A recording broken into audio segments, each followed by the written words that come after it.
Let me tell you about the pale woman. The story begins with a guy named Alex Romero. He was 24, working remotely as a graphic designer, living in a rented basement apartment in the suburbs of Denver. Life was simple, quiet. He liked it that way, but everything changed the night he met her. It was a Friday evening in October, cool and crisp. He stopped by a local cafe to grab a late coffee. That's where he first saw her. Dark red coat, black boots, pale skin, and those eyes. Deep, icy, and strangely hypnotic. She was sitting alone, reading a book by candlelight. Old-fashioned, but kind of beautiful. Her name was Lila. Alex struck up a conversation. She was charming and mysterious. She spoke like someone from another era. No phone, no social media, just a notebook and a 1,000-yard stare. Before he knew it, they were laughing, sipping espresso, and planning to meet again. That night, when he got home, something felt off. He couldn't shake her eyes from his mind. He dreamed about them, cold, glowing, watching. Soon enough, little things started to go missing. Friends stopped calling.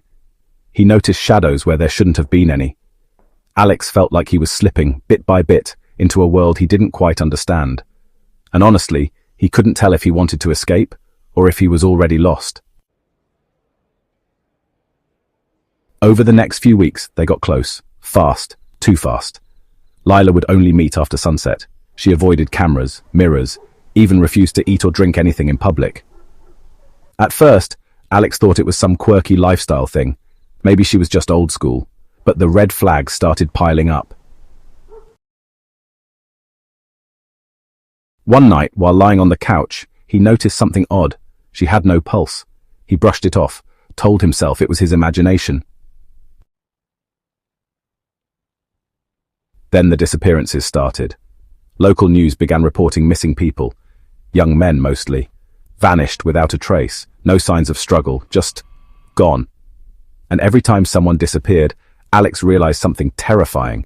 He had seen that person with Lila, either at the cafe or in passing, always near her, always smiling, before they disappeared.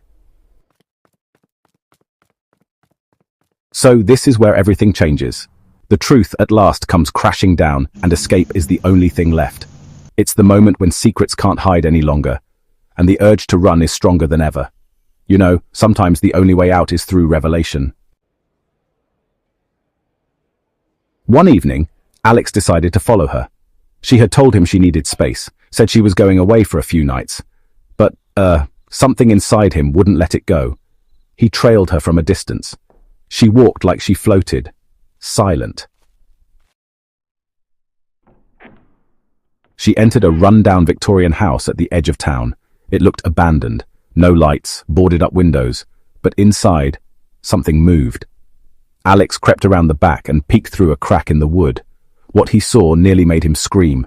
Inside, under candlelight, Lila was hunched over someone, eyes glowing, mouth wide open, blood on her lips.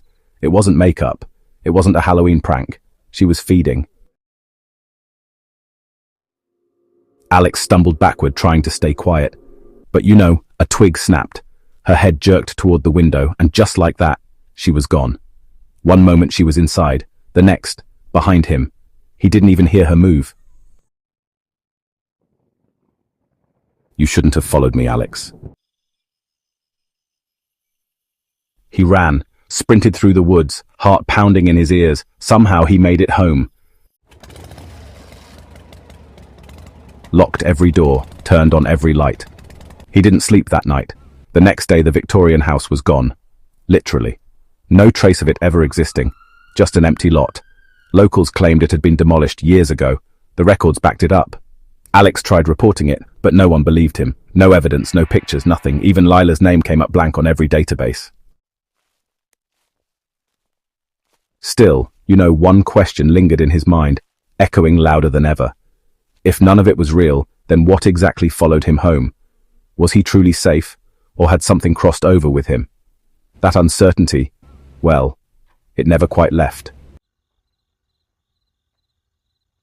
But he knows what he saw. He knows what she is. Now, he lives in a new city, under a new name, but sometimes, late at night, he feels her eyes again, like she's still watching, waiting.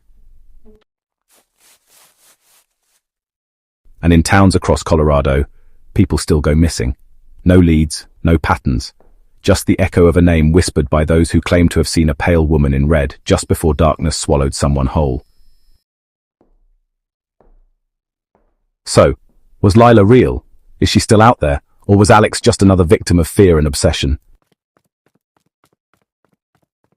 You decide. But if you ever meet a woman with pale skin, glowing eyes, and a voice that pulls you in like a dream, maybe, just maybe, don't follow her home. This was Mr. Fear English. Until next time, stay curious but not too curious.